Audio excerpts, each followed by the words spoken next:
Oi, oi, oi! Começando mais um Pô de Mulher por aqui, seu podcast de toda quarta-feira, às 19 horas, para a gente falar com mulheres inspiradoras e falar de tantos assuntos que nós estamos envolvidas, né, gente? Começando por aqui, quero pedir a sua inscrição no canal aqui do YouTube e também para você acompanhar a gente aí pelas plataformas de áudio, como o Spotify, que também está disponível lá todos os episódios, tá legal? Hoje, começando aqui, minha convidada, a gente tem muita história, até brinquei com ela, que eu falei, olha, teria que ser 4 horas de bate-papo, porque, gente, só pelo currículo dela, vocês não estão entendendo a situação por aqui. Mas eu dei uma resumida, eu falei, olha, nós vamos seguindo com a conversa, e conforme for tomando, por que não? Nós ficamos 4 horas aqui, conversando tranquilamente, né? Eu recebo hoje aqui no Pô de Mulher a Adriana Silva. Adriana, seja muito bem-vinda. Mas antes eu vou fazer uma mini apresentação, gente, que eu resumi assim, ó, o currículo desse tamanho, eu fiz isso aqui, ó, para falar dela, mas é muita coisa legal que ela já fez e se especializou e tudo mais. Mas, ó, comunicadora, aí eu vou ler aqui por conta do nome, mas ó, é diretora executiva e pesquisadora do Instituto Paulista de Cidades Criativas e Identidades Culturais, que é o IPSIC, né? Que é uma entidade tão importante para a cidade que ela vai falar muito, inclusive desse livro que está aqui em cima, de uma exposição, e de todo o trabalho, de todo o trabalho, né? Que esse instituto desenvolve hoje para a nossa região aqui de Ribeirão Preto. Vice-presidente da Fundação do Livro e Leitura de Ribeirão Preto, documentarista, escritora, enfim, Adriana Silva, seja bem-vinda, muito obrigada por participar com a gente. Muito feliz de estar aqui, fazia tempo que a gente não se encontrava, Pois mas eu sei é. tudo sobre você, porque eu te acompanho, você viaja, eu vou junto, você traz moda, eu fico olhando, então eu tô super em casa aqui com você. Ai, que bom, eu acho que o bate-papo hoje aqui tem muita coisa legal pra gente falar, primeiro que eu acho um pouco da sua história de vida, né? Você hoje que está aí com 50 anos, é uma ribeirão pretana, né? Então a gente quer conhecer um pouquinho mais a Adriana Silva, lá do comecinho, né? Quem que é a Adriana Silva, sua família, onde você residiu. Que eu acho que você poderia começar justamente contando um pouquinho para depois a gente chegar em todos esses projetos, em todas essas ações, Adriana, que hoje você oferece e presenteia à cidade, né? Que são coisas tão importantes e sempre relacionadas à cultura, à história, né? Que acabam fazendo a diferença em tantas coisas na sociedade. Legal, Ju, ó, eu sou bonfinense. Sempre Bom preciso finense. dizer que eu sou bonfinense, né? Eu posso ir para qualquer outro lugar, mas eu nunca vou deixar de ser bonfinense. Curto demais ser desse lugar, que é um distrito aqui de Ribeirão Preto, porque é pequenininho, então todo mundo se conhecia. Eu quero te contar assim, o primeiro bilhete escolar que a minha mãe recebeu, dando conta da minha vida acadêmica, era assim, ó, sua filha chega muito cedo na escola. Eu estudava à tarde. Só que entrava uma, por exemplo, era meio-dia, eu já estava lá na escola, porque eu tinha muita coisa para fazer, sempre tive atividade na escola, então eu sempre fui uma pessoa de curtir demais a escola como um lugar de conhecimento. Você sempre gostou de de conhecimento, cultura, educação? Ah, sempre. Na escola eu tive assim, todas as funções, né, de representação de classe, a organizar banda e fanfarra, a fazer campanha para agasalho, a fazer campanha para pintar a escola. Então, sempre tive uma vida muito ligada à escola pública. Né, eu estudei até Escola o ensino, pública. final do ensino médio na escola pública, depois fiz faculdade privada. E tive uma juventude bem próxima mesmo do meu lugar mesmo, que é Bonfim Paulista. Eu vim estudar no Tonel Mota depois. Depois eu fiz um curso de secretariado. Olha só, no ensino médio eu fiz secretariado, depois que eu fui fazer o jornalismo. Ou seja, foi passando por etapas aí. E o que te levou a estudar o jornalismo? Foi essa ligação mesmo de você já ver sempre de querer esse conhecimento, de estar relacionada à cultura, à educação? Eu costumo dizer, Ju, que o jornalismo é que me escolheu, não fui eu que escolhi ele, não. Quando eu estava lá na escola, eu fazia o jornal da escola, né? Que a escola chama Francisco da Cunha Junqueira, e eu chamava, então, o jornal era o Jornal Chicão. Isso com quantos anos? 10, 11. Você já fazia o jornal da escrevia à cidade. mão e tirava cópia e dava o jornal na escola. Então, assim, o jornalismo me escolheu. Eu fazia teatro, né? E aí, um dia, eu fui dar uma entrevista em rádio. Era a Rádio Cultura, que a gente tinha em Ribeirão, hoje a gente não tem mais, para contar sobre a peça. Eu amei dar entrevista, foi a minha primeira. Quando eu saí da rádio, eu falei assim, não quero dar entrevista, eu quero fazer entrevista. E aí escolhi que eu queria o jornalismo. Eu fui trabalhar numa agência de relações públicas das usinas da região. E nas minhas férias, eu fui na emissora, na Tropical, era a rádio que a gente tinha aqui, AM, e disse assim para o Antônio Magrini, que era o locutor, falou, olha, eu quero ser jornalista, mas eu quero ter certeza. Você me deixa ficar aqui um mês das minhas férias acompanhando a rádio? E eu não sei por que eu fui naquela, mas fui naquela. Aí o Magrini, que era meio louco, ele falou assim, ó, sai com a equipe de jornalismo. Eu tinha 15 anos. Sai com a equipe de jornalismo. Eu saí com a equipe de jornalismo e no meio do caminho ele me deu o microfone. Ó, vocês estão aí com a Adriana, que está fazendo uma visita na emissora, põe ela para falar. E eu dei minha primeira notícia aos 15 anos. Quando eu voltei para a rádio, ele disse assim, ó, gostei, quer ficar? Fiquei um mês, me demiti da outra empresa e fiz rádio desde então. Então, eu faço rádio desde os 15 anos de idade. Quando eu entrei na faculdade de jornalismo, eu já tinha Você já tinha uma bagagem, né, na verdade. 2 anos de rádio. Então, é uma experiência, assim, né, uma escolha que aí não tinha mais jeito de mudar. E você fez faculdade onde, Adriana? Eu fiz na UNAERP. Na UNAERP. Eu fiz na UNAERP, os 4 anos lá. E aí, depois, fui fazer outras coisas. A gente até tava brincando, que eu tava falando, gente, educomunicadora. Que é para quando você tem a faculdade, a graduação, a pós-graduação e o doutorado. Exatamente, porque eu fiz jornalismo, né, como graduação. Mas sempre me entrosei, sempre achei que a diferença estava na educação. Sempre foi uma pauta, mesmo como jornalista. Eu fui ativista cultural, fazia teatro, projeto cultural.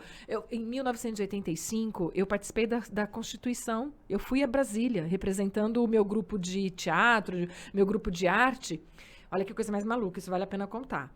Nessa empresa que eu trabalhava, eu resumia o jornal, eu lia e assistia o jornal e resumia para os usineiros da região. E mandava por telex, tem que falar baixinho, porque quem usou telex conta a idade, né? Eu mandava por telex. Nós mandamos um telex para Brasília, dizendo que a gente achava que o interior tinha que participar da Constituição de 1988. E tinha uma subcomissão de Educação e Cultura. E eu já era uma ativista do setor cultural. Porque o setor cultural, desde os meus 9 anos de idade, eu faço teatro, escrevo. E aí eles nos aceitaram. Enfim, fui eu parar lá em Brasília. Quando eu cheguei no dia da reunião, lá na Subcomissão de Educação e Cultura, tinha tido uma falta, alguém não foi, e me convidaram para compor a mesa. Então, eu participei, né, do debate sobre cultura na Constituição de 1988, que era a subcomissão que tinha em Brasília. Então, sempre fui muito nova, forçada, assim, muito ativa, né? Sempre briguei pelas minhas causas, né? Sempre fui briguenta pelas minhas causas. E a cultura sempre foi a minha causa, né? E relacionada com a educação. Então, a educomunicação vem da comunicação como primeira formação, e aí o meu mestrado, meu doutorado, meu pós-doutorado é em educação. Então, eu sou uma educomunicadora. Quando você não segue essa linha, você pode ser educomunicadora fazendo esse curso que a USP oferece. É a única no Brasil que oferece o curso de educomunicação. Quando você quer trabalhar com os 2 temas, educação e comunicação, que é o que eu trabalho hoje, né? Eu faço consultoria na área de educação e trabalho com comunicação. Adriana, e lá atrás, quando você se formou em jornalismo, você já atuava, então, por exemplo, no rádio, né? E como é que foi desenvolvendo toda a sua trajetória mesmo dentro de toda essa área que você atua? Por exemplo, você se formou e exatamente quando você se formou, você já fazia o quê? O que você foi atuar depois? Para poder pagar a faculdade, eu fui trabalhar na rádio da UNAERP. A UNAERP tinha uma rádio, na época, chamada Renascença, que não tem mais. Então, eu trabalhava durante o dia na rádio e à noite eu fazia faculdade. E aí, a rádio pagava a minha faculdade. Então, sempre ali muito por perto. Eu fui, por interesse político, cobrir a Câmara Municipal. E aí, eu conheci meu marido, que hoje é meu marido, que ele era vereador. E que também é comunicador, né? É comunicador. Então, eu fui trabalhar, cobrir as coisas da Câmara. Só que a Câmara, por exemplo, as sessões eram de terças e quintas. Era bem no horário que eu tinha a faculdade. Mas eu era tão ativa jornalisticamente que o que eu fazia na prática contava para mim na teoria. Então, eu tinha professores muito companheiros que super entendiam que de vez em quando eu não podia estar na aula porque eu tinha que cobrir a sessão da Câmara Municipal.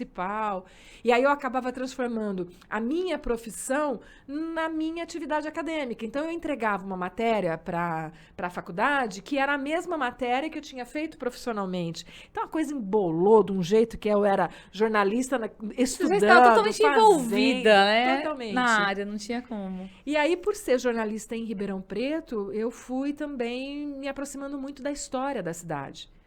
E você sempre gostou dessa pegada mais, igual você diz, do conhecimento mesmo, né? Ah, de explorar mais a história, sempre fui de pesquisadora. conhecer mais. Né? Sempre fui.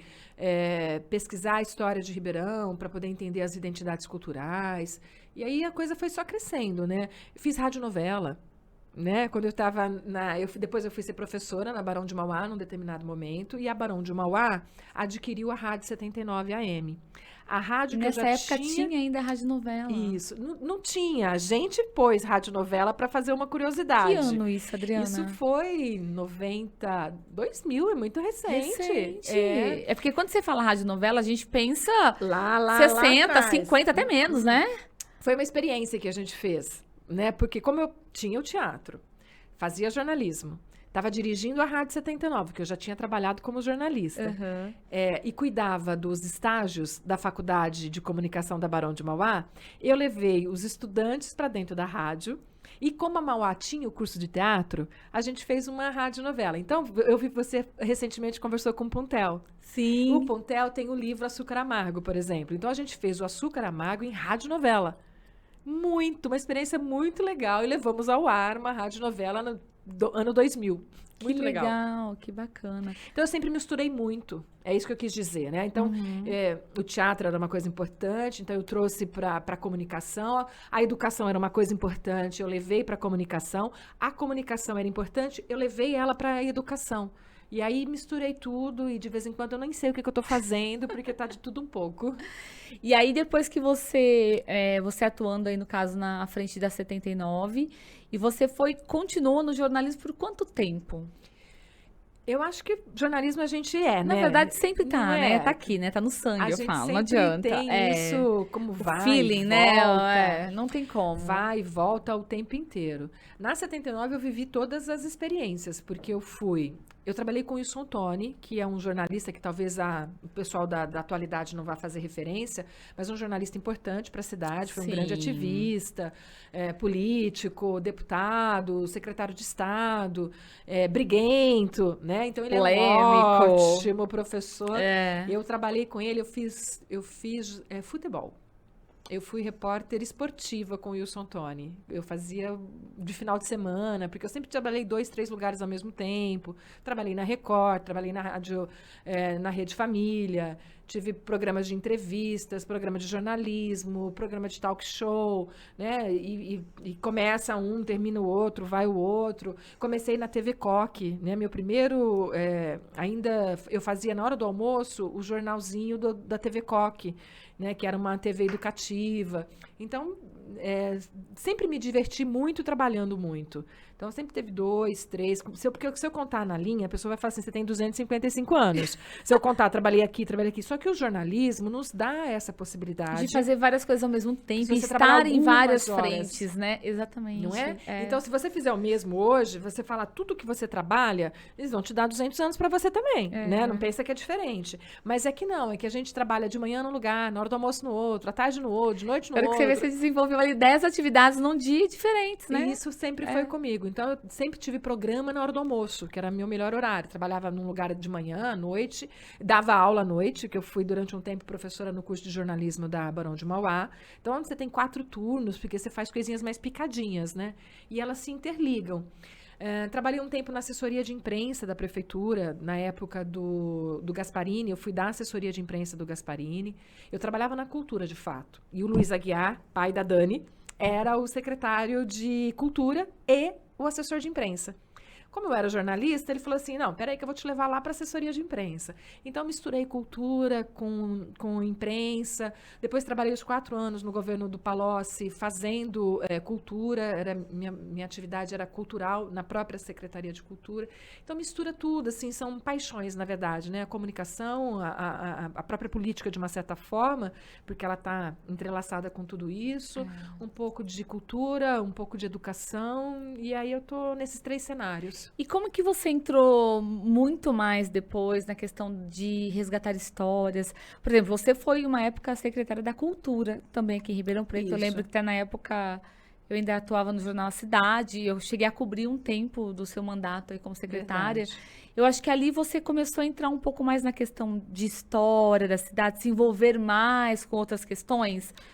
Ou não? Olha, para você pensar, lá atrás, quando eu começo, ainda morando em Bonfim Paulista, eu queria escrever um livro sobre a história da cidade. Eu queria fazer uma peça de teatro sobre a história da cidade. Lá na minha escola, em Bonfim Paulista.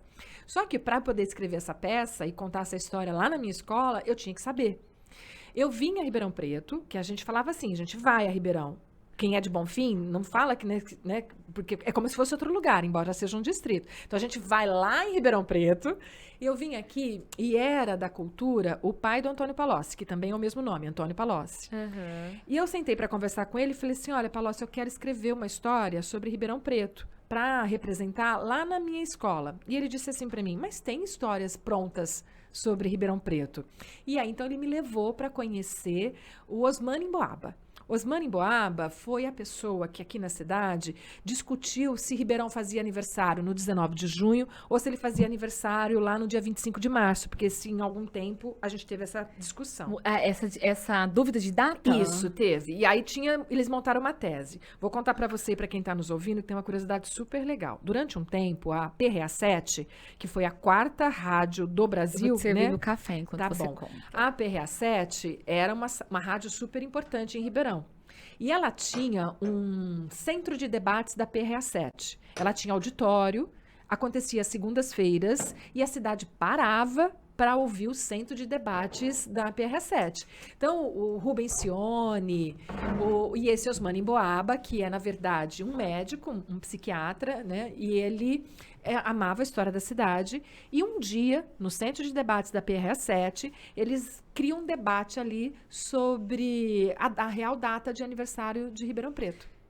E o Emboaba vai escrever um livro provando, né, com um documento que deveria ser 19 de junho.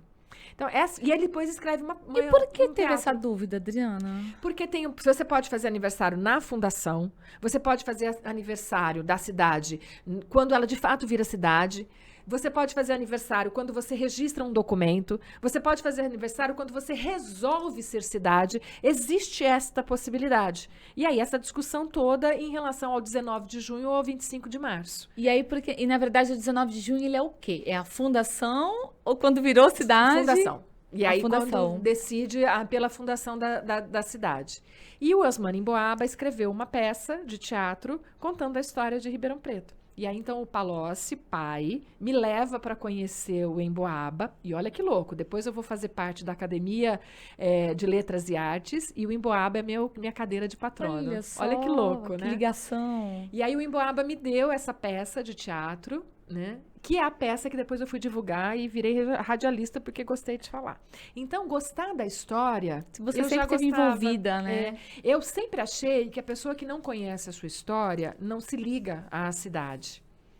E eu achava que a gente sabia pouco sobre Ribeirão Preto. Então, desde lá, de muito nova, eu já vinha estudando a história de Ribeirão. Você sempre achou que, assim, faltava informação?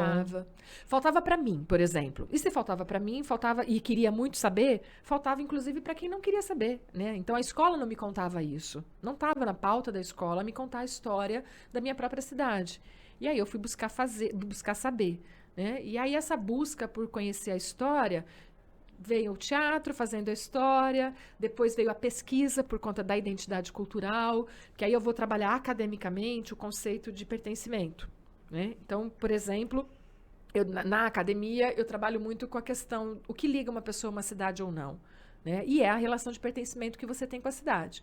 Quando você não gosta da cidade, você não se envolve politicamente, você não faz parte de conselhos, né? Você não busca saber sobre a cidade. Então, há uma disruptura. E quando você gosta da cidade, você se envolve, você é ativista, você briga pela cidade. E é tudo isso que eu gostaria que acontecesse, que todo mundo brigasse pelo melhor da cidade. E aí tudo deriva daí. Porque aí me envolver politicamente com as coisas da cidade, me levar a ser secretária da cultura, tem a ver com isso, brigar pelas coisas da cidade, e tudo dentro dessa lógica de fazer com que as pessoas gostem mais de Ribeirão Preto. Tá. E a questão do IPSIC, né? Hoje a gente está falando de um instituto que ele, praticamente igual como a gente comentou do livro aqui, ele fez um levantamento, vocês visitaram e fizeram todo um material, tanto em documento em vídeo, escrito, das 34 cidades que estão hoje na região metropolitana de Ribeirão Preto. Exato. Como é que foi a ideia de você fundar esse instituto, né? De olhar e falar, não, eu vou fazer um instituto nesse formato. Isso foi em 2013. Foi em 2013. Eu fui secretária de Cultura de 2009 a 2012. Lá na Secretaria de Cultura, eu montei um grupo de pesquisa voluntário. Porque, se eu dissesse assim, a primeira visita que eu tive como secretária, primeiro dia de secretaria, 2 ou 3 de janeiro, eu recebo um carioca e ele pergunta assim para mim, qual que é a identidade cultural de Ribeirão Preto? Eu, né? Eu sempre soube, mas não podia ser a minha. A identidade cultural de uma cidade é a da cidade, não de uma pessoa. Eu falei, eu sei que o café é importante, eu sei que o chopp é importante, né? Eu sei das nossas tradições, mas será que a cidade sabe? Então, a gente foi fazer uma pesquisa para entender o quanto as pessoas tinham. E era baixíssimo. Só para você ter uma ideia. A gente perguntou, a gente foi nos bairros mais antigos da cidade, e eu lembro direitinho, quando a gente, ali no Ipiranga, a pesquisa era assim, você conhece a história de Ribeirão Preto? 84% respondeu que sim. Só que a pergunta seguinte era, conhece mesmo? Aí a pessoa se sentia comprometida em responder. Então, veja só, você já conhece dúvida, a história né? de Ribeirão Preto? Claro, conheço. Aí o pesquisador perguntava assim, conhece mesmo? Aí caiu para 32. Percebe? 84 que achava que conhecia, quando você põe e fala, conhece mesmo? Então, aí a gente começou a perguntar sobre nomes. Né? Você sabe quem foi Bassano Vacarini? Você sabe quem foi Quinzinho? Você sabe... Aí ferrou, tipo. A mais conhecida... Aí as pessoas perceberam que não conheciam Isso. nada. E a mais conhecida foi a Sinhá Junqueira. E ela era mais conhecida não por conta da história dela, porque tinha uma escola com o nome dela, tinha uma rua com o nome dela, Era o mais hospital. falado, o mais, assim, visível, né? Que Isso. tinha mais visibilidade, era o nome dela.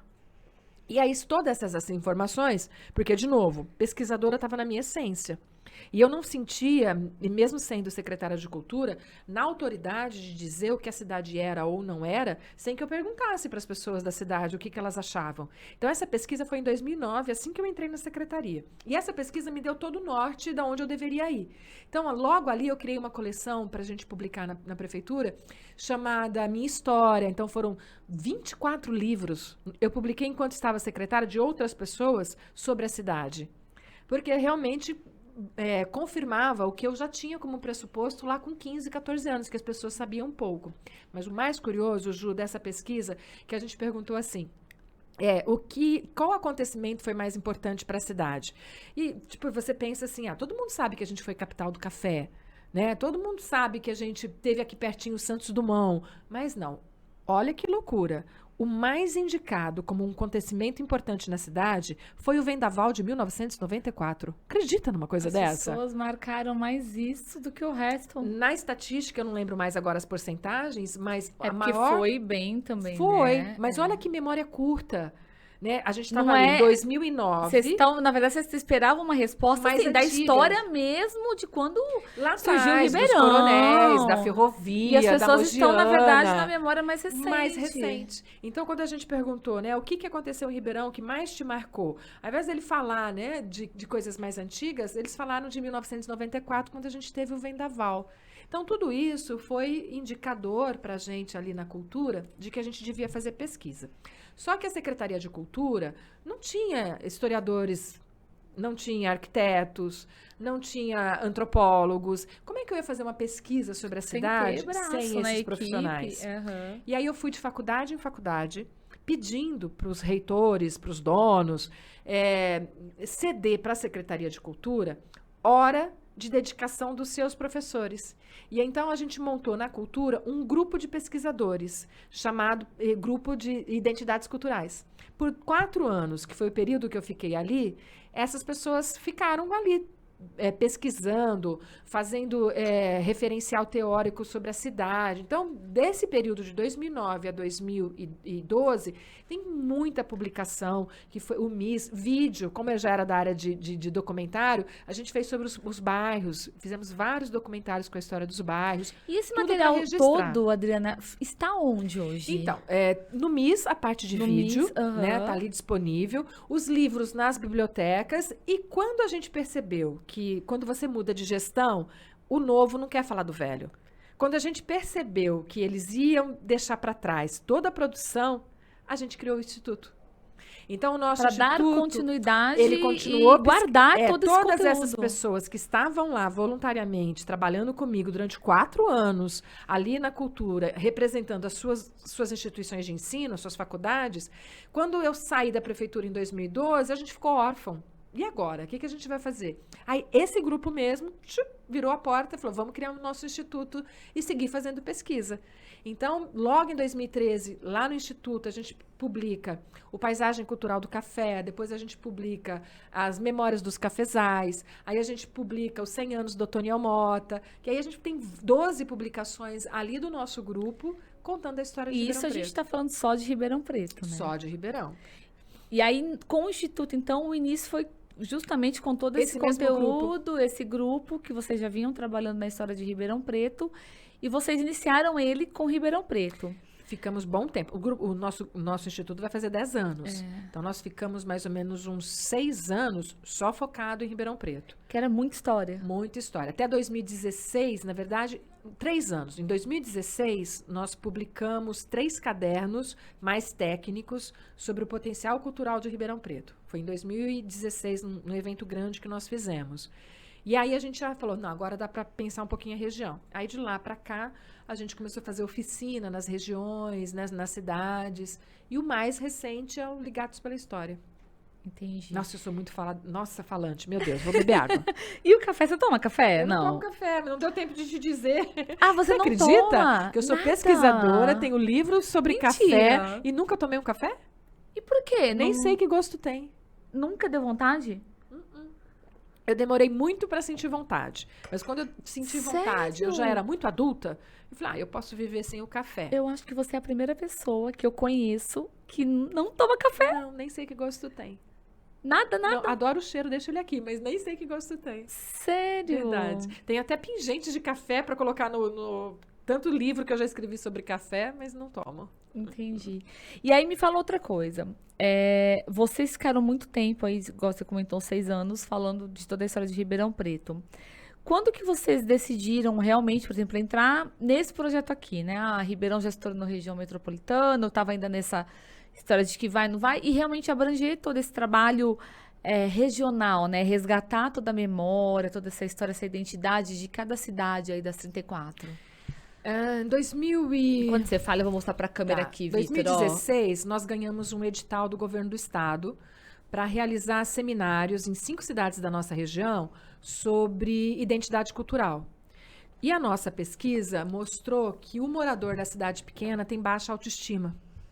Então, a gente chegava nas cidades e perguntava assim, o que tem aqui de bom? Nada. Íamos em outra cidade. Chegávamos, a metodologia da pesquisa era, a gente chegava num carro cheio de pesquisador, cada um ia para o lado conversar com a comunidade, aleatoriamente, sem combinar com prefeitos, vereadores e nada. A gente chegava na cidade e para poder ter percepção própria, para não ter uma percepção guiada. Uhum. E saía conversando com as pessoas, me conta da sua cidade e tal. E era muito comum nas cidades que nós visitamos, naquele momento ainda não as 34, e as pessoas dizerem, não tem nada.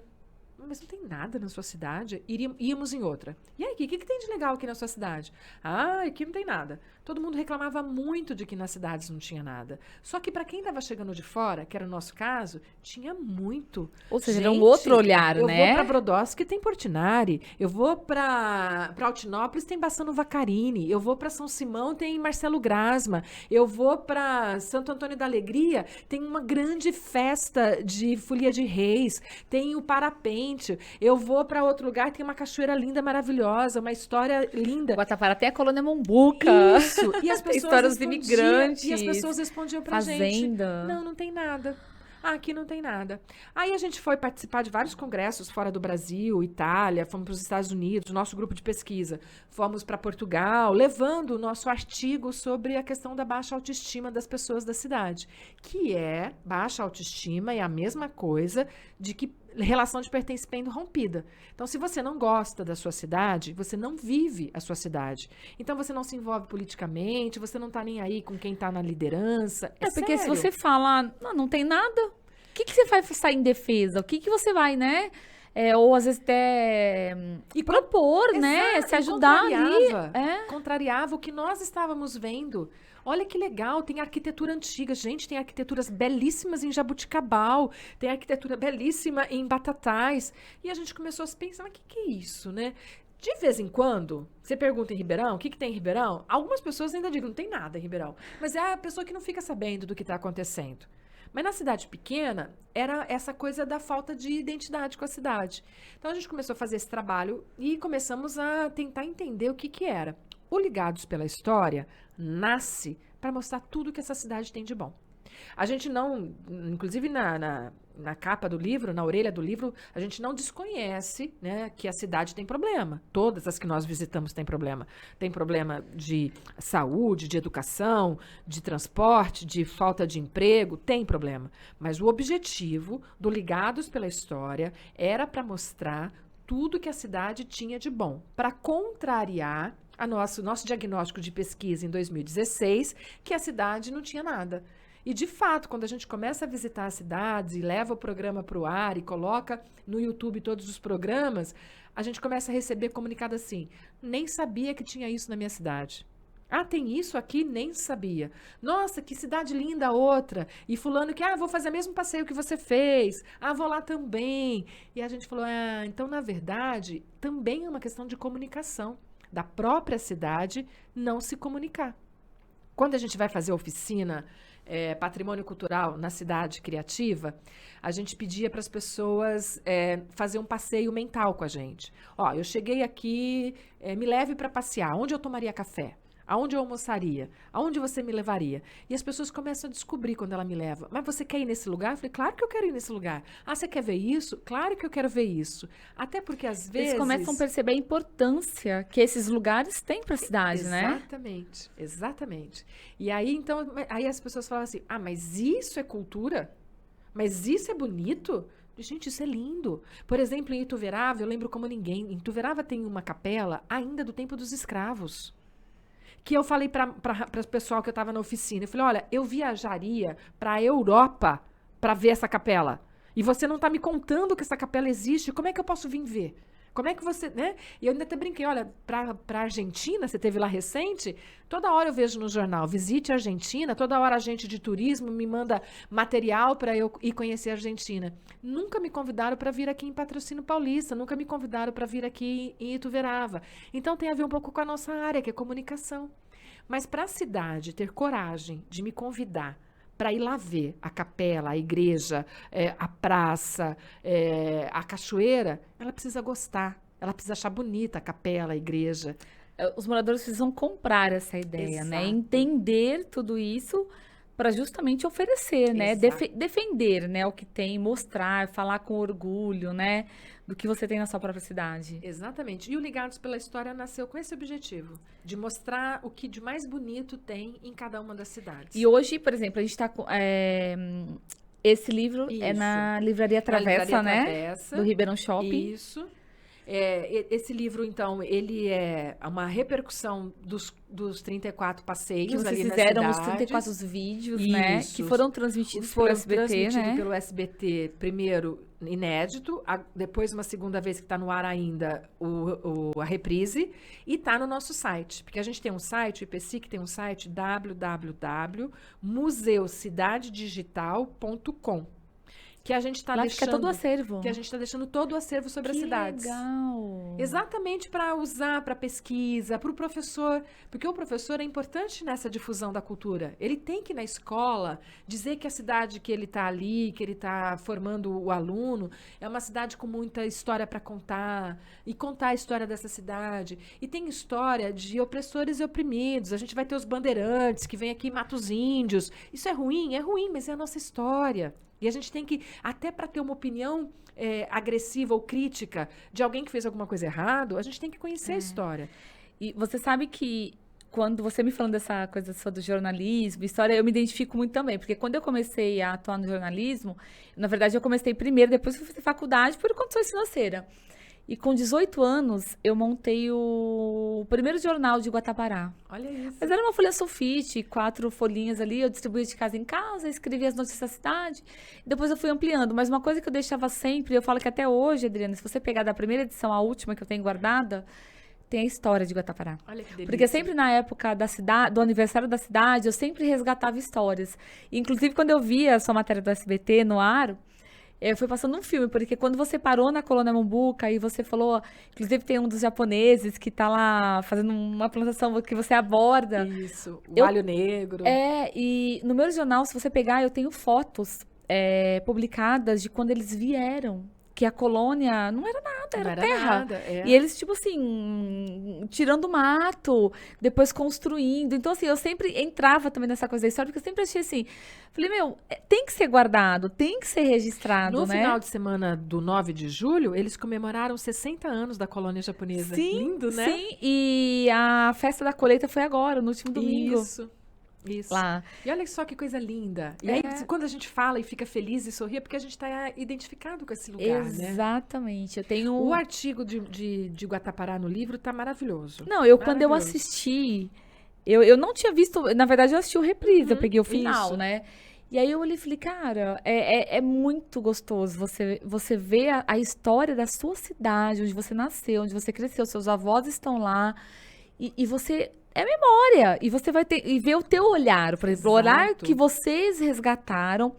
E a gente identificar que ele fala, gente, é tudo isso. Olha como que é grandioso. E a gente tem uma riqueza que a gente desconhece. Por exemplo, eu não sabia que São Simão tinha sido, na pré-história, fundo de mar. Fundo de mar. O mar... Na pré-história, quando a gente tinha os dois continentes ligados ainda, o continente africano com o continente americano, naquele momento, em São Simão, em Luiz Antônio e Santa Rosa de Viterbo, tinha mar. Eu fiquei maluca quando eu fiquei. E aí lá eles têm resquícios ainda. A antropologia confirmou realmente. No caso de Santa Rosa de Viterbo, tem lá o material todo, que chama extrematólito, que são os fósseis da época marinha. Olha que história maravilhosa. A gente vai lá longe, a gente atravessa o oceano para aprender um pouquinho sobre essa história e a gente tem aqui em São Simão. É muito lindo, é muito lindo. Na verdade, então, procede um pouco daquela história de que Ribeirão Preto só falta o mar, né? Então... Mas se pegar antigamente, existia um mar na região aqui no entorno de Ribeirão Preto. Olha que louco. Em Monte Alto, a pré-história, por exemplo, tem lá os remanescentes, ainda hoje, os fósseis dos dinossauros. Sim, é muito forte, né? É muito forte. Então, a gente tem uma história muito rica, que a gente subjuga essa história, né? A gente não propaga. Então, a ideia é fazer uma ótima propaganda sobre a nossa própria história, para a gente amar mais a nossa cidade, amar mais a nossa região. E a repercussão, as pessoas podem entender, o que leva uma pessoa a amar mais uma cidade? Leva ela a se envolver. Leva ela politicamente a atuar, ela brigar pela cidade, ela participar de movimentos, ela aderir quando for convidada, ela participar de uma reunião na Câmara Municipal e ficar contrária a alguma coisa, né? Gostar da cidade faz a gente lutar pela cidade, viver comunidade. Então, é super, super importante. É isso mesmo. Adriana, e hoje, por exemplo, o Instituto, como é que vocês desenvolvem esses projetos? Por exemplo, verba, como é que vocês mantêm tudo isso? A gente tem, desde o começo, sempre projeto patrocinado. Nós somos todos voluntários e a gente, sim, toda quarta-feira, desde 2013, toda quarta-feira o grupo se reúne, né? A gente tem aí os mesmos recessos escolares, porque a gente tem muito professor. Vocês são em quantos hoje? 21. 21 pessoas. E a gente tem muito professor, então a gente tem as férias escolares. Então a gente fecha lá em julho, né? E fecha lá também no período inicial. Mas a gente se reúne voluntariamente. Só que como a gente quer fazer um livro, ou a gente vai no patrocinador, ou a gente participa de um edital. Então, a gente foi várias vezes financiados por editais, por PROAC, apresenta um projeto, capta o recurso e realiza a pesquisa, o livro, publica o vídeo e faz todo o projeto. Mais recentemente, a gente participando, por exemplo, de editais e licitações na própria ONU. A gente tem 4 contratos com a ONU de pesquisa. Juventude, meio ambiente, direitos humanos, o próprio processo cultural e o processo educacional. Foram os 4 projetos que a gente fez de pesquisa. Então, a gente está sempre atrás do patrocinador ou do edital. Entendi. E aí agora, a gente está falando desde 2013, vai fazer 10 anos, né? 10 anos. Quantas pesquisas vocês desenvolveram já? Todas as nossas pesquisas, elas se desenvolvem nela por ela. É quase como se fosse uma só. Só que vai se transformando em várias. Então, o nosso objeto é a cidade, né? Instituto Paulista de Cidades Criativas. Porque a gente todo mundo vem da cultura. Todo mundo ali, a gente se conhece na Secretaria da Cultura, esse grupo todo. Então, a gente achou que o identidade cultural era o nosso ponto comum. Só que a gente tem advogado, cineasta, historiador, comunicador, gestor ambiental. Então, são várias profissões. Põe todo mundo para conversar. Cara, a gente se arranha muito. E todo mundo traz para a mesa o seu referencial teórico acadêmico, sempre tendo a cidade como um lugar. Então, desde o começo, sempre pesquisamos cidade. Só que aí ela vai se desenvolvendo. Em 2019, nós lançamos um livro chamado 6 Passos para a Cidade Humana, que era o ápice da nossa pesquisa. Ali a gente faz uma curva. Então, de 2013 até 2018, a gente trabalhou com a cidade, com a cidade, com a cidade. Só que a nossa base é a cidade criativa. Mas a cidade criativa estava ficando insuficiente para dar conta daquilo que a gente acreditava que deveria ser a cidade. E aí nós migramos para um outro conceito que a gente criou ali enquanto grupo de pesquisa, que é a cidade humana. E a gente delineou 6 passos para que uma cidade possa se definir como cidade humana. Publicamos um livro, já participamos de congresso e estamos trabalhando ainda com esse conceito de cidade humana, né? Então, é sempre a mesma. Mas ela vai Mas que vai dando várias pesquisas e vários Isso, projetos, ela foi se né? fortalecendo ao longo do tempo e a gente foi criando, fortalecendo as nossas próprias teses. E assim, Adriana, nessas pesquisas que vocês estão desde 2013 desenvolvendo, o que vocês sentiram de mais dificuldade, por exemplo? Nós vamos resgatar alguma coisa aqui, pesquisar mais a fundo. O que vocês sentiram, assim, o que foi mais difícil quando vocês, por exemplo, iniciam uma pesquisa ou decidem entrar mais profundo, né? Se afundar mais, assim, nessa pesquisa? Eu acho que o mais difícil para a gente, desde então, tem sido a perfeita conexão entre público e privado. Nós somos privados. Nós somos uma organização social sem fins lucrativos. Então, nós não temos autonomia para aplicar numa cidade uma mudança. Então, a gente diagnostica o problema, sofre com ele, busca a resposta e não consegue implementar, porque a gente é sociedade organizada. Então, ou você dá ideia para um prefeito, ou você dá uma ideia para um vereador, ou você pede fala para falar, só que às vezes eles te escutam, às vezes não. Então, assim, a gente sofre muito com a compreensão que a gente tem, fruto da pesquisa, e toda a nossa pesquisa ela é de estudo. Então, a gente estuda muito, a gente conversa muito, ouve muitas pessoas para chegar numa determinada conclusão sobre um modelo de gestão de uma cidade. E aí, o que você faz com esse conhecimento? A gente se preocupa muito em difundir. Então, a gente faz artigos, publica livro, faz documentário, grava vídeo, deixa lá no canal, para as pessoas também poderem se apropriar desse conteúdo, porque a gente acha que a informação precisa transitar. Mas quando você pensa em implementar, infelizmente, o recorte de que você quer um cargo público É muito imediato. Então, isso dificulta para a gente. Então, a gente sofre muito em conceber uma cidade que a gente acha que é o máximo, fruto da pesquisa, mas de não conseguir implementar. Porque nós não temos nenhum ali com perfil político, e tudo bem. Ninguém precisa ser político para poder promover uma mudança na cidade. Só que os grupos políticos que a gente tem consolidados são fechados o suficiente para não te deixar entrar. Eles não querem uma parceria entre público e privado, porque essa parceria pode trazer uma outra pessoa com perfil político e diminuir, talvez, não sei muito bem qual é a causa, mas é muito difícil para a gente compor com o poder político. E a maioria não dá andamento, não desenvolve o que vocês entregam, por exemplo. O mais difícil é chegar num congresso, por exemplo, e você é o palestrante, você vai trazer o resultado de uma pesquisa e a pessoa diz assim, eu já sei. Eu já faço. As pessoas têm dificuldade de entender. Isso é o que vocês mais escutam. As pessoas têm dificuldade de entender que tudo bem não saber. Aprender tá por aí. E não quero ser prepotente com isso, pelo amor de Deus, não pode ficar uma fala muito equivocada. Mas se você pesquisou 10 anos, com um elenco tão diferenciado, né, ouve pelo menos. Né? Ouve pelo menos. Então, e você, por exemplo, vamos fazer aqui um projeto de cidade criativa? E as pessoas não sabem o que é uma cidade criativa, mas não reconhecem que não sabem. Então, elas dizem, não, a gente já tem projetos de cidade criativa aqui. A gente acena com a cabeça, dá a anuência e vai embora, porque a gente não tem autonomia de implementar. Nós somos pesquisadores. Então, não difundir o resultado das pesquisas a ponto dele transformar uma sociedade é bem frustrante para a gente. Não conseguir fazer isso. Mas vocês não tentaram o suficiente? A gente já tentou, várias vezes. E a gente documenta as nossas tentativas, porque no futuro, se alguém falar que a gente não tentou, a gente tentou várias vezes. Mas não é um lugar onde a gente entra sem ser convidado. Você não entra numa prefeitura sem ser convidada. Você não faz parte de uma gestão sem ser convidada. Né? Você não contribui voluntariamente. Não estou falando nem em vender um projeto para a prefeitura.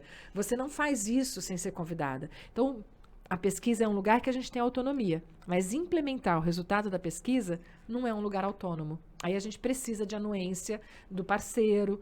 Aí a gente já ofereceu diversas vezes.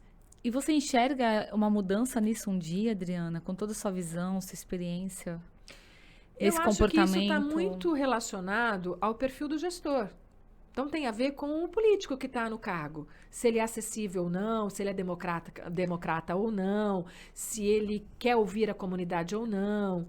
Né? Hoje, a gente trabalha com o conceito de cidade educadora. Pra você ter uma ideia, em 2018, via Instituto Ribeirão 2030, a gente tentou implementar aqui em Ribeirão Preto o projeto Cidade Educadora.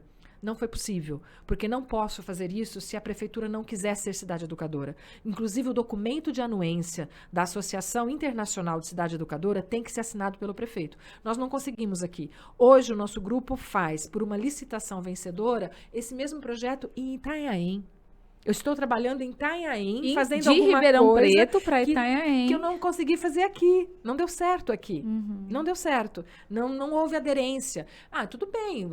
Ele pode até não querer, o prefeito pode não querer, o secretário pode não querer, o prefeito anterior, futuro, pode até não querer. É a gestão dele, né? Ou seja, ele vai avaliar o que ele quer fazer na gestão dele. Então, eu não tenho direito de crítica, porque ele faz o que ele quiser. O que eu posso dizer é que é lamentável, às vezes, não só eu, outros grupos culturais, outros grupos ambientalistas, outros grupos, a sociedade, enquanto produtora de conhecimento, ela é muito minimizada em relação ao impacto a quem está na gestão. E eu estive na gestão, posso dizer isso de cadeira, que é difícil mesmo, né?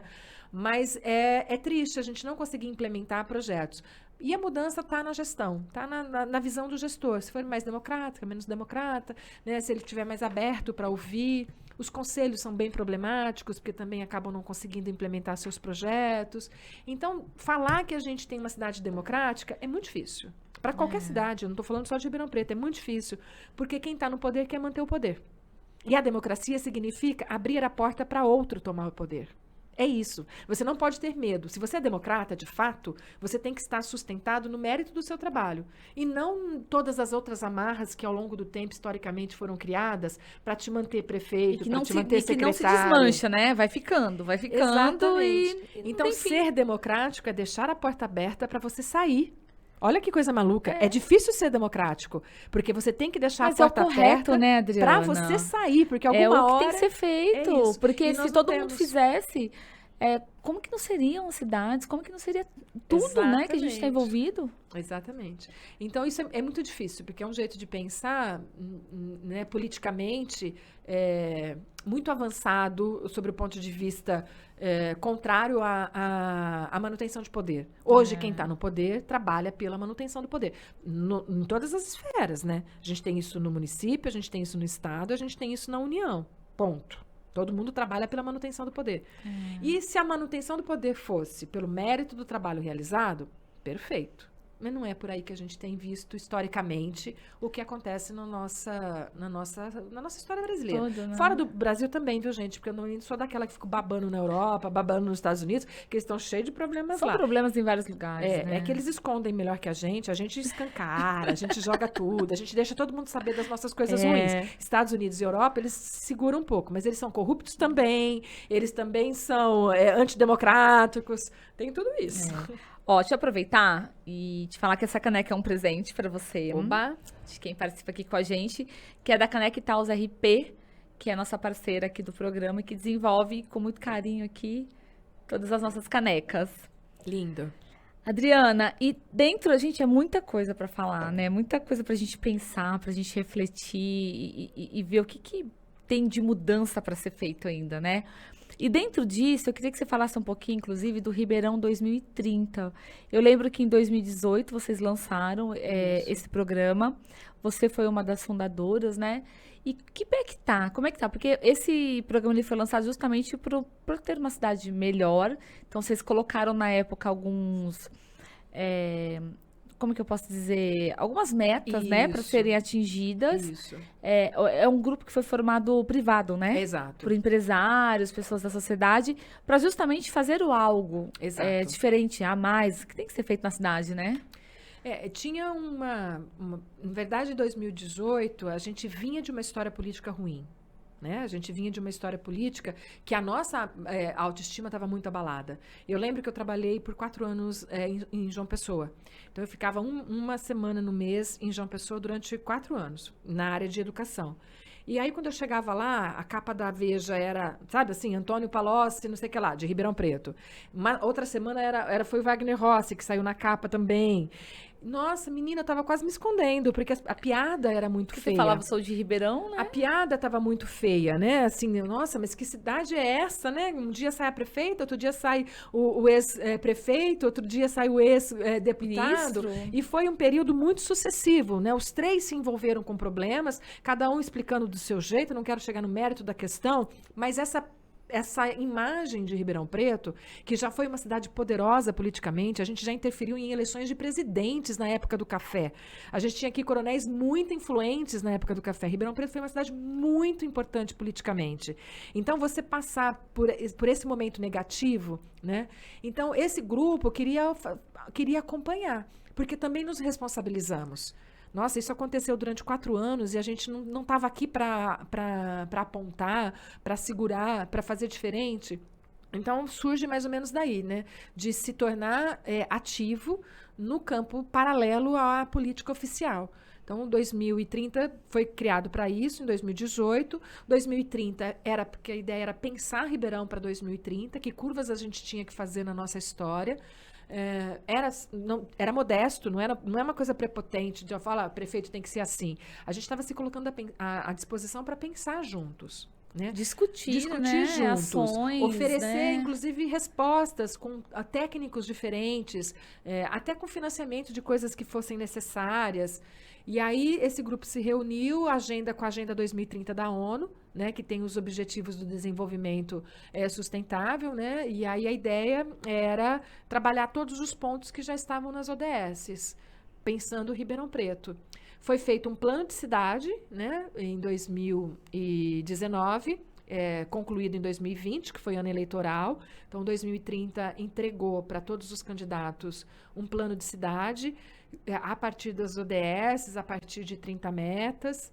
E agora veio a pandemia, deu uma relaxada nesse processo todo, porque as preocupações se inverteram. E aí ele continua ativo, trabalhando para isso. Tem o envolvimento da gestão pública também ou não nesse projeto? A gente tem causas que são muito caras para o 2030. A transparência é uma delas, né? A gente tem um comitê de transparência e a gente acompanha os atos da prefeitura. 2 ou 3 semanas ou uma, a própria prefeitura lançou, né, que ela está bem avaliada em termos de transparência. Mas a gente consegue entender que a transparência não é tão transparente assim, né? Se você quiser saber tudo a qualquer hora, de qualquer forma, não é assim. Disponível. Não está tudo disponível, não. Então, e transparência é ser democrático também, né? Então, é você permitir muita coisa para muita gente. Então, dentro do que nós concebemos, o que é uma gestão transparente, falta muito para a gente. E aí a gente briga sempre. Então, a gente apresenta a proposta, faz questionamento, acompanha a sessão da Câmara Municipal. Então, quando vem um projeto na Câmara, a gente contribui, a gente opina. Certo, errado, não é isso que eu quero discutir, mas eu quero discutir que se a população não participar, não tem nem como ser democrático. Mas quando vocês opinam, isso vai para onde? Por exemplo, vai para o vereador que apresentou o projeto ou vai para o prefeito que mandou esse projeto para a Câmara? Aí cada tema que nós participamos vai para uma questão diferente. Então, educação é um tema muito importante para o 2030, transparência. Então, a gente tem lá no 2030 advogados, ex-promotores, né, pessoas que têm uma vivência que a gente não pode negar, né, aposentados de longa data dessa área. Então, a gente leva um projeto de lei que foi apresentado, por exemplo, a gente leva para o grupo discutir e apresenta para aquele vereador em específico alguma contribuição. Olha, se rever por aqui, mas isso pode criar um problema lá na frente, que tal? Então, a gente vai trabalhando muito no corpo a corpo com o próprio legislativo, em especial quando a gente está discutindo lei, legislação. O próprio prefeito, a gente atua muito de perto com a questão, por exemplo, do IPM, que é o Instituto de Previdência, né? O Brasil inteiro está com problema de saldo para os aposentados públicos. Ribeirão Preto não era diferente. E a gente tinha no nosso grupo especialistas em alguns temas. Então, a gente construía documento, mandava para os grupos que estavam trabalhando, né? E isso já teve algum resultado, Adriana, ou não? Eu acredito que os resultados foram bem positivos. A gente já conseguiu fazer alteração em legislação junto com o vereador, nunca afrontando, compondo. Somando, né? É a visão de outras pessoas que entendem de toda aquela situação. E tudo bem uma pessoa né? não conseguir ter 360 graus de visão, tudo bem. Por isso que é legal, porque ali você tem vários profissionais, urbanistas, para poder falar de questões urbanas, né? Advogados para falar de questões legalistas, educadores para falar sobre educação. E a gente opina. Olha, essa lei aqui, se for aqui, pode fazer isso. Então, tem sido um trabalho constante, muito colaborativo e, de novo, só quando querem ouvir. Né? A gente não consegue se impor, nós não somos autônomos. Também no 2030 a realidade se repete, porque a sociedade civil não é autônoma para um monte de coisa. Ela pode protestar, ela pode reivindicar, mas ela não implementa, ela não executa. Nesse campo, ela precisa de aberturas. Então, o que a gente está tentando fazer nesses vários momentos é aumentar a abertura. E aí, agora entrando um pouquinho mais na cultura, a gente tem agora a retomada da Feira do Livro, né? Da Feira Internacional do Livro aqui de Ribeirão Preto, que é de 20 a 28 de agosto. E você, como vice-presidente aí da Fundação, eu queria que você falasse um pouquinho dessa visão sua pós-pandemia, né? Então, a gente está falando aí de praticamente 2 anos. Na verdade, ficamos 2 anos sem feira física, né? Mas o ano passado teve a online, né? Isso. Mas, por exemplo, eu acho que agora é a grande retomada, né, Adriana? Muito medo do que está por vir, porque é como se fosse a primeira. A gente está bem nervosa em relação ao que vem por aí. A gente já sabe fazer, eu estou na Fundação uma longa data, né? Eu já tive todas as funções. Já foi presidente, já também, fui presidente, né? Agora estou vice, fazendo a curadoria, mas já fui jornalista da feira, já fiz o programa do livro quando a Bel era presidente. Quantas edições são? 21ª. 21 edições. Nos 4 anos que fui secretária, fui bem ativa, acompanhando o projeto da Fundação. Então, eu conheço a Feira do Livro de dentro, de fora, de baixo, de cima. E mesmo assim, a gente estava bem apreensivo dessa retomada, para poder entender, né, quem é esse visitante da feira. Mas ela está se desenhando muito bonita, ela acontece de 20 a 28 de agosto, todinha presencial, com alguns eventos híbridos, para poder manter essa linguagem, né, tecnológica. Até por conta de um alcance internacional. A pessoa, ela assiste, ela vê, ela tem acesso de onde ela estiver, né? A gente chegou a 27 países diferentes na edição de 2021. né? Porque a gente, na concepção internacional, a gente está convidando, né, muitos autores internacionais para falar, para debater, para compartilhar conhecimento com a gente. E aí, na edição de 2021, que foi toda online, a gente teve acesso em 27 países. Muito legal para Ribeirão Preto, né? E, na verdade, é uma coisa que acabou se descobrindo, né? E que foi bem positivo no sentido desse acesso maior mesmo, né? O legal, Ju, é que mesmo antes da pandemia, a gente já estava pensando no virtual. Por conta de formação de professores, por conta de alcance de outras cidades da região. Então, quando a pandemia veio, a gente não foi tão pego de surpresa assim. Era muito modesto, preciso dizer, ainda é modesto hoje, mas a gente tem uma plataforma chamada Livro Vivo, em que a gente tem ali um monte de coisa online, formação de professores online, dos autores que vão vir na feira, porque às vezes as pessoas entendem a feira como começa 20 e termina 28. Não, a feira começou em janeiro de 2022, porque a gente leva autores para serem trabalhados em sala de aula, que é o projeto Combinando Palavras. E na verdade, vocês têm vários projetos sociais mesmo, culturais, que são envolvidos tanto as escolas públicas, isso, que vocês vão desenvolvendo muito antes. A feira, na verdade, vocês meio que finalizam tudo isso ela que vocês desenvolvem ao longo do ano. Ela termina no dia 28 de... Entre 20 e 28 são entregas que a gente faz de projetos que a gente tem. A gente tem projetos de leitores, de Clube do Livro, né, o Combinando Palavras, o Recortando Palavras. Então, a gente debate bastante autores, né, para depois, na feira, o leitor se encontrar com um autor que ele já trabalhou. Então, a feira, na verdade, para muitos que vão visitar, é um segundo contato com o autor. Legal. E o que vocês estão trazendo de novo, Adriana? Então, por exemplo, eu acredito que mudou um pouquinho, talvez, o perfil, agora, no pós-pandemia. Mas vocês têm alguma coisa que vocês estão, talvez, inovando, resgatando, ou até mesmo trazendo, que talvez era para ter sido feito nesses anos anteriores e que seguraram e foi feito para fazer agora mesmo, né? O Ju, desde 2014, a gente passou a ser uma feira temática. Até então não era. Uhum. Ao ser temática, toda edição é uma nova edição. Então, ela se renova no próprio tema que ela se propõe. Uhum. Né? Então, esse tema, por exemplo, a gente vai discutir esse ano vai do Caburaí ao Chuí, a força da literatura brasileira. Que é outra curiosidade, hein? Porque até outro dia a gente falava do Iapoque ao Chuí, lembra? Quando a gente queria dizer os extremos brasileiros, a gente falava do Iapoque ao Chuí. Recentemente, descobriu-se que o Iapoque não era o ponto mais alto ao norte. É o Monte Caburaí. Então, o nosso tema da feira é do Caburaí ao Chuí, que aí é o extremo sul, né? Do extremo norte ao extremo sul, a força da literatura brasileira. Porque a gente está discutindo os 100 anos da Semana de Arte Moderna, os 200 anos, né, da independência do Brasil. E aí, por conta desses temas, a gente optou em evidenciar a literatura brasileira. Então, cada tema, cada ano, empurra a gente para um lugar diferente. E como é que vocês escolhem o tema, Adriana? Como Olha, é que vocês chegam? É uma função que eu acabo liderando como curadora da feira. E a gente, às vezes, por exemplo, a gente já tem o tema do ano que vem. Por quê? Porque nós fazemos Lei Rouanet, lei que hoje chama LIC. Já tem que ser tudo muito antecipado. Então, né? a gente já está escrevendo a LIC para conseguir os recursos para o ano que vem. Então, a gente já tem o tema do ano que vem.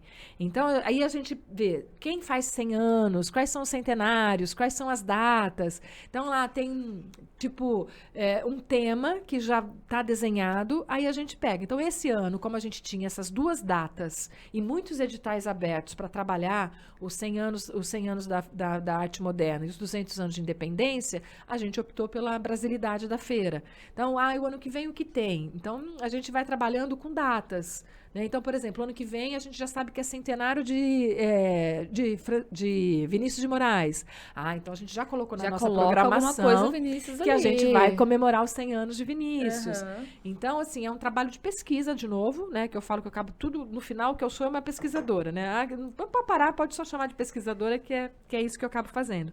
Então, eu preciso pesquisar um pouco antes o que a gente vai comemorar o ano que vem, para já, durante a feira desse ano, definir como vai ser a feira do ano que vem. Então, a gente trabalha sempre um ano antes, né? Entendi. E dentro da programação, vocês já fecharam 100% já, né? Eu ainda Já não. fechamos. O lançamento da programação é no dia 27 de De julho. julho, às 10 horas, no Sesc, que é um super parceiro nosso. Já fica aqui o convite, mas vou reiterar depois. E a gente já vai lançar a programação todinha. Só não posso te contar, né? Então. Agora eu não posso. Só no dia 20, só no dia 27 que a gente vai lançar a programação. Mas é uma programação muito divertida, com muita coisa acontecendo, casada com esse tema, né? Eu já ia falar do Iapoc, né? Do Caburaí ao Chuí. Que legal. Adriana, obrigada pela sua participação. Falamos muito, perdão, Mas falei que demais. bom, é muito conteúdo. Falei demais. Eu Mas, acho demos que... conta, chegamos na Feira do Livro, demos conta. E eu acho assim, é muito legal porque é a sua visão, é a sua história. E a gente poder compartilhar, e a gente ter um entendimento. Eu falo assim, porque a vida da gente é tão corrida. Por exemplo, então, a Adriana Silva, ok, eu sei a Adriana Silva ali, atuando, onde ela tá, mas você sentar, você contar, você expor um pouco todas as questões que precisam ser abordadas melhores, Mas você trabalhar passeou melhor. pela linha do tempo, né? Você voltou, você me pediu para falar lá de Bonfim Paulista. Muito bom, muito gostoso, inclusive, adorei. É isso aí. Obrigada pela sua participação. Agradeço a quem está na nossa companhia, ouvindo, curtindo. Super legal compartilhar histórias de vida. Adoro ouvir histórias de vida de outras pessoas também. Me impacto bastante, me motivo muito pela história das outras pessoas. Espero que em algum momento também possa motivar outras pessoas, que acho que isso é super legal, né? Legal você ver pessoas vencedoras. Lembro como ninguém, quando você deu um salto na sua carreira, deixou para trás um caminho e foi solo, né? Tipo, te aplaudir foi uma delícia e ver hoje o resultado. Ver hoje que você, né, resiliente ali nos processos, super autônoma, cuidando do seu projeto, muito legal, super inspiradora. Então, acho que aqui, quem entrevista já é inspiradora, então, legal compartilhar histórias. Obrigada de novo pelo convite. Obrigada a você. Pessoal, terminamos. Vamos ficando por aqui. Lembrando para você se inscrever aqui no canal Juliana Rangel News, onde a gente exibe aí cada episódio toda quarta-feira do Pô de Mulher, né? E obrigada pela sua audiência. Até a próxima quarta.